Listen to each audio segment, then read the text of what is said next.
सत्र के परंपरागत मुखौटे को प्रदर्शित करते हुए मुखौटे बनाने की कला की शुरुआत 15वीं शताब्दी में महान संत, विद्वान, कवि, असम के सामाजिक और धार्मिक सुधारक महापुरुष श्रीमंत शंकरदेवा के द्वारा की गई थी।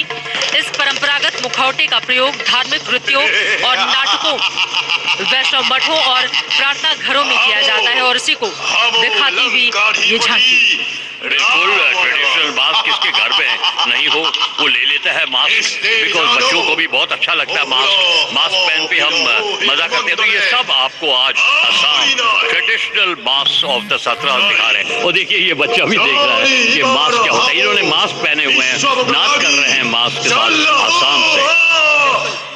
भगवत गीता और महाभारत के पात्रों के दर्शन करवाने के लिए मुखौटे का प्रयोग किया जाता था। मुखौटे के प्रयोग से जनसाधारण को पौराणिक पात्रों के शारीरिक रूप का अनुभव करने और पात्रों के साथ जुड़ने में मदद मिलती है और उसी को प्रदर्शित करती हुई असम की ये झांकी। और अब अगली झांकी